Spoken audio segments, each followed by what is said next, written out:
आदाब, मैं हूं काजी इरफान। आज 3 दिसंबर 2024 है, तो चलिए मिडल ईस्ट की बड़ी खबरों पर नजर डालते हैं। लेबनान में युद्ध विराम समझौते के बावजूद इजराइल के हमले जारी, नहीं रुकी लड़ाई। इजराइल हमलों में 11 और लेबनानी शहीद। हिजबुल्लाह ने भी प्रतिक्रिया में इजरायली सेना के अड्डों को बनाया निशाना। एक बार फिर से लेबनान में जंगी कार्रवाई हुई तेज।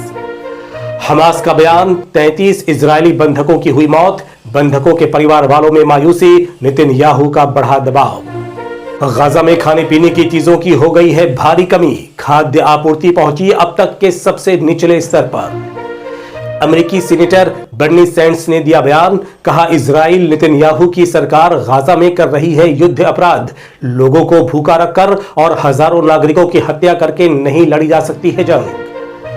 इराक के हिजबुल्लाह ब्रिगेड के प्रवक्ता का बयान, कहा अभी तक सीरिया में विद्रोहियों से लड़ने के लिए अपने लड़ाकों को भेजने का नहीं लिया गया है फैसला। और चलिए अब सबसे पहले बात करते हैं लेबनान और गाजा की। आपको पता है कि लेबनान में संघर्ष विराम के बावजूद इजरायली सेना बार बार युद्ध विराम का उल्लंघन कर रही है। तो हिजबुल्लाह ने भी प्रतिक्रिया में इजरायली सेना के अड्डों को निशाना बनाना शुरू कर दिया है और इस तरीके से यह कहा जा सकता है कि एक बार फिर से युद्ध की शुरुआत होती हुई दिखाई दे रही है। दरअसल लेबनान में इजरायली सेना का नागरिकों पर गोलीबारी, हवाई हमले, नागरिकों की हत्या और उनके साथ मारपीट करना, विमानों द्वारा लेबनानी हवाई क्षेत्र का उल्लंघन करना, ये सारी चीजें लगातार हो रही थी। अब हिजबुल्लाह का कहना है कि अगर यही सब कुछ करना था तो युद्ध विराम का क्या मतलब है। 27 नवंबर की सुबह युद्ध विराम की घोषणा की गई थी, तब से मुसलसल इजरायली सेना मनमानी करती हुई नजर आ रही थी और इन्हीं सब चीजों के बीच और इन्हीं सब चीजों को देखते हुए अब हिजबुल्लाह ने भी फिर से हमले शुरू कर दिए हैं। उधर इजराइल ने यह कह रखा है कि अगर हिजबुल्लाह हमला करता है तो फिर जंग शुरू हो जाएगी। फिलहाल जो हालात बने हुए हैं वो एक और जंग की तरफ इशारा कर रहे हैं। उधर इजराइल लगातार गाजा पर बमबारी कर रहा है।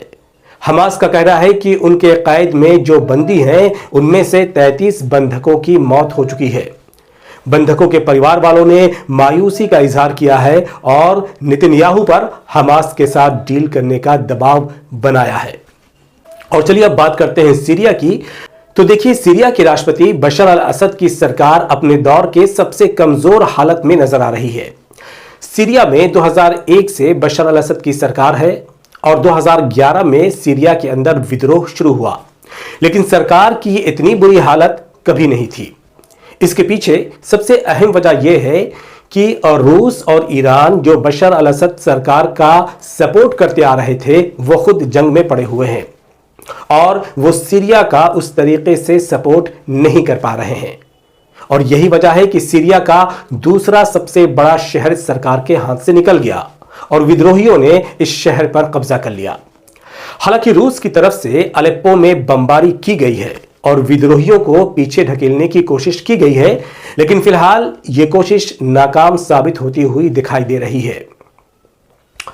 तो जो विद्रोही थे सीरिया के, वो समझ गए थे, हालात को भांप चुके थे कि एक तरफ रूस युद्ध में पड़ा है, दूसरी तरफ ईरान युद्ध में पड़ा है और यही मौका है जब विद्रोही गतिविधियों को तेज किया जाए।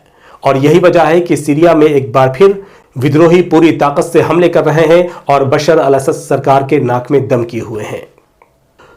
तो ये थी मिडल ईस्ट की बड़ी खबरें। ऐसी खबरों से बाखबर रहने के लिए हमारे चैनल को लाइक, सब्सक्राइब और शेयर करें।